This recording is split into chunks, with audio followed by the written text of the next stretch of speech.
Hello दोस्तों, कैसे हैं आप लोग। उम्मीद है सभी लोग बहुत अच्छे होंगे और आप लोगों की पढ़ाई भी बहुत बेहतर तरीके से चल रही होगी। जैसा कि दोस्तों आप लोग जान रहे हैं कि अभी जो हिंदी का सेगमेंट हम लोग पढ़ रहे हैं, इसमें हम लोगों ने उपवाक्यों के बारे में पढ़ा, उसके बाद पदबंध के बारे में पढ़ा। आज हम लोग थोड़ा सा तुलनात्मक अध्ययन करेंगे कि एक्चुअल में पदबंध क्या होते हैं और उपवाक्य में क्या भेद होते हैं। यानी कि पदबंध को आप जानते ही हैं कि हम लोगों ने देखा पदबंध और उपवाक्य के बारे में पढ़ा। तो पदबंध को हम लोगों ने देखा कि क्या कहते हैं उनको, यानी कि वाक्य कहा जाता है, वाक्य को ही पदबंध यानी वाक्यांश कहा जाता है, उनको फ्रेज कहा जाता है। तो इसके बारे में हम लोगों ने देखा। तो आज हम लोग थोड़ा तुलनात्मक देखते हैं किस तरह से इसका तुलनात्मक अध्ययन हो रहा है। ठीक है, तो पहले परिभाषा देखते हैं, कैसे पता चलता है कि उपवाक्य क्या है और पदबंध क्या है। ठीक है, तो उपवाक्य में देखा जाएगा तो किसी सेंटेंस का जो पूरा वाक्य होता है, मैं थोड़ा संक्षिप्त में आपको बता दूं कि कोई सेंटेंस होता है, कोई वाक्य होता है, तो वो पूरा जो सेंटेंस पूरा होता है, पूरा वाक्य जो होता है उसे वाक्य कहते हैं। ठीक है, या उसी को ही पदबंध कहा जाता है। ठीक है, अब पदबंध के मतलब उसमें कई सारे पदबंध मिल करके बनाते हैं। आपको जैसे 4 प्रकार के पदबंधों के बारे में आप लोगों ने पढ़ा। ठीक है, लास्ट वीडियो में यहां पर देखेंगे कि जो उपवाक्य है और फिर उसके अलावा जो और वाक्य यानी मिश्रित वाक्य है, पूरा जो एक सेंटेंस होता है, पूरा जो एक वाक्य होता है, वही आपका पदबंध होता है। उपवाक्य क्या होता है, जिसका मूल सेंटेंस होता है, मूल वाक्य जो होता है, ठीक है, प्रधान वाक्य जो होता है, वही उपवाक्य कहलाता है। इतनी बात तो आपको स्पष्ट हो चुकी होगी अभी तक के पूरे वीडियोस में देखने के बाद में। तो यहाँ पर हम लोग सेंटेंस में पहचानेंगे कि कौन सा उपवाक्य है, ठीक है, वाक्य क्या है, यानी कि पदबंध क्या है वो, और उसमें कौन सा पदबंध है, संज्ञा पदबंध है, विशेषण पदबंध है, क्रिया पदबंध है, क्रिया विशेषण पदबंध है, या उपवाक्य कौन है। ये सारी चीजें आज हम लोग स्पष्ट करेंगे। थोड़ा परिभाषा देखते हैं, फिर एक सेंटेंस लिखा हुआ है, इसमें हम लोग पहचानने की कोशिश करेंगे कि इसमें कौन कौन से पदबंध हैं और क्या है इसमें। देखिए, उपवाक्य और पदबंध में क्या अंतर है, इसको जरा जानते हैं हम लोग। सेंटेंस परिभाषा लिखी हुई है जैसा कि आपके सम्मुख है। उपवाक्य से छोटी इकाई पदबंध है। उपवाक्य से छोटी इकाई पदबंध है, यानी एक उपवाक्य में कई पदबंध होते हैं आपके। ठीक है, जैसे मेरा भाई मोहन बीमार है, ये पूरा एक वाक्य सेंटेंस दिया हुआ है, मेरा भाई मोहन बीमार है, ये एक उपवाक्य है। ठीक है, अब इसमें अगर हम देखेंगे तो इसमें कौन सा पदबंध है, तो मेरा भाई मोहन बीमार है, यह पूरा उपवाक्य हो गया। और इसमें देखेंगे मेरा भाई मोहन जो है, ये शब्द मेरा भाई मोहन, यहां तक का सेंटेंस अगर देख लेंगे तो ये कौन सा पदबंध है, संज्ञा पदबंध है। कौन सा पदबंध है, संज्ञा पदबंध है। ठीक है, ये बात मैंने लास्ट वीडियो में बताई थी। जिन बच्चों को जरा सा भी कोई डाउट है वो जाकर के पुराने वीडियो में देख लेंगे। ठीक है, इसके अलावा आगे देखते हैं, पदबंध में अधूरा भाव प्रकट होता है। पदबंध में अधूरा भाव प्रकट होता है, किंतु उपवाक्य में पूरा भाव कभी कभी स्पष्ट होने लगता है। पूरा भाव भी प्रकट हो सकता है, उपवाक्य में पूरा भाव भी प्रकट हो सकता है, और कभी कभी नहीं भी हो सकता है। उपवाक्य में कभी कभी पूरा भाव स्पष्ट हो सकता है और कभी कभी स्पष्ट नहीं हो सकता है। लेकिन अगर हम बात करेंगे कि पदबंध में, तो पदबंध में सदैव और सदैव हमेशा क्या होता है, अधूरा भाव स्पष्ट होता है। ये कहने का मतलब उपवाक्य में हो भी सकता है कि पूरा अर्थ निकल करके आ जाए, और कभी कभी होता है कि नहीं भी निकल करके आए। लेकिन ये श्योर है कि पदबंध में कभी पूरा अर्थ स्पष्ट नहीं होता। अगर संज्ञा पदबंध है, क्रिया पदबंध है, विशेषण पदबंध है, क्रिया विशेषण पदबंध है, तो सब पदबंध क्या है, वो छोटा सा हिस्सा होता है, इसलिए पूरा अर्थ निकलना संभव नहीं होता है। अक्सर उपवाक्यों में ही सेंटेंस के पूरे अर्थ निकलने की प्रोबेबिलिटी, संभावना बनती है, और कभी कभी नहीं भी बनती है। ठीक है, इतनी बात आपको समझ में आ गई होगी। उपवाक्य में क्रिया अनिवार्य रहती है, उपवाक्य में क्रिया अनिवार्य रहती है, जबकि पदबंध में क्रिया का होना आवश्यक नहीं है। ये एक मामूली कुछ बेसिक अंतर थे जिनको आपको बहुत स्पष्ट रूप से जानना चाहिए कि क्या होता है। उपवाक्य में क्रिया अनिवार्यता रहती है, और जबकि पदबंध में क्रिया का होना आवश्यक नहीं होता है। अब देखिए, एक सेंटेंस दिया हुआ है, पूरा सेंटेंस जो है ये लिखा हुआ है, रमेश की बहन शीला तेजी से चलती बस से गिर पड़ी और उसे कई चोटें आई। ये पूरा जो सेंटेंस दे रहा है बच्चों, ये क्या है, ये वाक्य है। ठीक है, ये सेंटेंस पूरा जो है ये वाक्यांश है, यानी कि ये वाक्य है। क्या है, वाक्य है, एक सेंटेंस है ये। अब इस सेंटेंस में देखेंगे तो उपवाक्य क्या है, पहले ये चीज जान लीजिए। तो इसमें जो है, रमेश की बहन शीला तेजी से चलती बस से गिर पड़ी, यहां तक जो गिर पड़ी, ये पूरा सेंटेंस आपका क्या है, ये आपका उपवाक्य है, उपवाक्य है। ठीक है।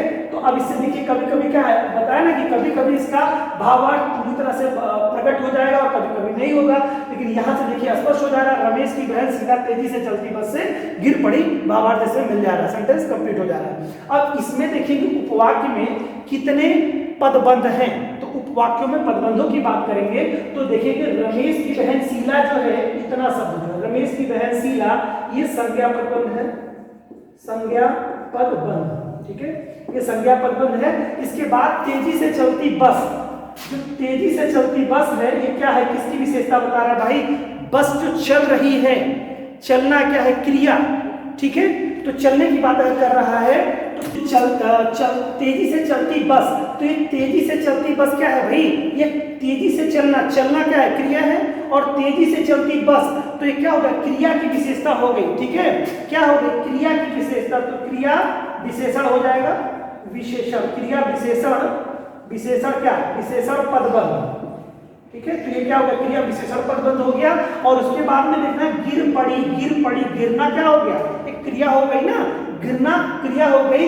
तेजी से चलती बस, अगर पूरा सेंटेंस यहां से लेंगे, तेजी से चलती बस से गिर पड़ी, तेजी से बस कोई चल रही थी, ये विशेषता किसकी बता रही है, उस बस की क्रिया है ना, क्रिया तेजी से चल रही है ना, तो क्रिया हो गया, क्रिया की विशेषता बता रहा है, क्रिया विशेषण हो गया ना, क्रिया की विशेषता बताना बराबर क्रिया विशेषण हो जाएगा, तो क्रिया विशेषण पदबंध हो गया, तेजी से चलती बस और गिर पड़ी हो जाएगी, ये क्या क्रिया हो जाएगी, क्रिया, क्रिया पदबंध हो जाएगा, क्रिया पदबंध, ठीक है। तो मेरे ख्याल से आप समझ गए होंगे, क्रिया पदबंध जो है ये क्रिया पदबंध है, ये विशेषण, क्रिया विशेषण पदबंध है, संज्ञा पदबंध है। तो कहने का मतलब कोई सेंटेंस जो पूरा होता है वह वाक्य कहलाता है।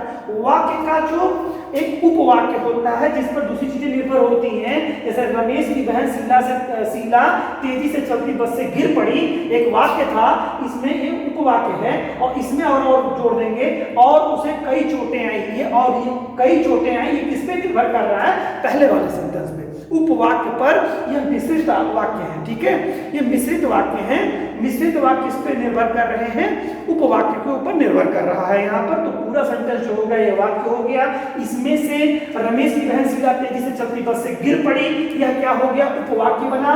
और इस उपवाक्य में देखा जाएगा तो रमेश की बहन शीला यह संज्ञा पदबंधित शब्द है, उसके बाद तेजी से चलती बस, तो बस की जो है जो क्रिया है, तेजी से चलना उसकी क्रिया है, बस का चलना, और तेजी से चलती बस से गिर पड़ी, यह क्रिया विशेषण है, क्रिया की विशेषता है, क्रिया में चलने की विशेषता है तेजी से चलती बस। तो क्रिया विशेषण पदबंध इतना शब्द हो गया, तेजी से चलती बस, और उसके बाद में गिर पड़ी, तो गिर पड़ी क्या हो गई, क्रिया हो गया ना, तो क्रिया पदबंध हो गया ये। तो इस तरह से कोई वाक्य दिया रहेगा तो उसमें पूछेगा आपसे कि निम्न में से संज्ञा पदबंध बताइए, क्रिया पदबंध बताइए, क्रिया विशेषण पदबंध बताइए, ठीक है। इस तरह के वाक्यों का दिया रहेगा उसमें, तो आपको बताना होगा विशेषण पदबंध कौन से हैं, क्रिया पदबंध कौन से हैं, संज्ञा पदबंध कौन से हैं, क्रिया विशेषण पदबंध कौन से हैं। 4 प्रकार के पदबंध हैं जो कि लास्ट वीडियो में हमने बहुत डिटेल में पढ़ा है इसको, कृपया आप लोग देख लें उसको, तो थोड़ा सा आपकी अच्छी समझ बन जाएगी। और एग्जाम में क्वेश्चन ऐसे ही आने वाले हैं, तो ऐसे बहुत सारे एग्जाम्पल्स आप एग्जाम में उठाइए, और जो लास्ट ईयर एग्जाम्स में आए हुए क्वेश्चन है उनसे चेक करिए कि कौन से संज्ञा पदबंध बन रहे हैं, कौन से आपके विशेषण पदबंध बन रहे हैं, कौन से आपकी क्रिया विशेषण पदबंध बन रहे हैं, और कौन से आपको क्रिया पदबंध बन रहे हैं। क्रिया विशेषण हो गया, तो क्रिया पदबंध में आपको 4 प्रकार के पदबंधों के बारे में आपको बताया गया, ये हो जाएगा। उपवाक्य के बारे में आपने समझ लिया कि जो जिस वाक्य पर बाकी वाक्य निर्भर करे वो उपवाक्य हो जाता है, और पूरा सेंटेंस जो है वाक्य हो जाता है। तो उम्मीद है कि ये चीजें बहुत अच्छी तरीके से आपको स्पष्ट हो चुकी होंगी कि कौन से आपके इसके बाद कोई दिक्कत नहीं होगी, वाक्य किसे कहा जाएगा, और उसके बाद में उपवाक्य किसे कहा जाएगा, और उपवाक्य के बाद मिश्रित वाक्य भी आप लोग लास्ट वीडियो में देखा है तो समझ गए होंगे वो चीजें भी। इसका पूरा सीक्वेंस का जितना वीडियो है सब लोग आप लोग पूरा देख लीजिएगा, तब आपको कॉन्सेप्ट में कहीं कोई असुविधा नहीं मिलेगी। इसके बाद में जितने भी पदबंधों के क्लासिफिकेशन किए गए हैं, वर्गीकरण जो 4 प्रकार के किए गए, जैसे बार बार मैं बता रहा हूँ, संज्ञा पदबंध है, विशेषण पदबंध है, क्रिया पदबंध है, क्रिया विशेषण पदबंध है। तो वो आपको एग्जाम में पूछता है कि इसमें कौन सा क्रिया विशेषण पदबंध है, क्रिया पदबंध कौन सा है, विशेषण पदबंध कौन सा है, संज्ञा पदबंध कौन सा है, तो आप अच्छी तरीके से समझ गए हैं। उम्मीद है कि ये चीजें बहुत क्लियर हो चुकी होंगी। हिंदी का काफी हद तक का सेगमेंट हम लोगों ने कवर कर लिया है दोस्तों। अब इससे जितने भी क्वेश्चंस आने वाले होंगे वो सारे लगभग करीब में कॉन्सेप्ट एकदम क्लियर हो चुका है हम लोगों का और कंप्लीट हो चुका है। अब कोई सुविधा नहीं होगी। अब अब सीक्वेंस आगे का जो हम लोग का आएगा वो क्वेश्चन सीरीज का सीक्वेंस हम लोग का आएगा। एक आध वीडियो और भी जो जरूरत होगी उसको मैं बना दूंगा। और मुझे तो लगता है कि काफ़ी कुछ कंप्लीट हो चुका है। अब इसके आगे हम लोग क्वेश्चन सीरीज करेंगे और देखेंगे, अपना मूल्यांकन करेंगे कि कितना हम लोग कंपटीशन के क्वेश्चन को सॉल्व कर पा रहे हैं, और एक एक टॉपिक को उठाएंगे और उसके क्वेश्चन सीरीज को हम लोग करेंगे। आशा है दोस्तों कि आप लोगों को मेरा सेगमेंट जो भी हिंदी का है या और सब्जेक्ट्स का है वो अच्छी तरीके से समझ में आ रहा होगा। आप लोग ऐसे ही मेहनत करते रहिए दोस्तों, निश्चित तौर से सब कुछ बहुत अच्छा होने वाला है, अच्छा ही होगा। मिलते हैं नेक्स्ट वीडियो में दोस्तों, तब तक के लिए जय हिंद।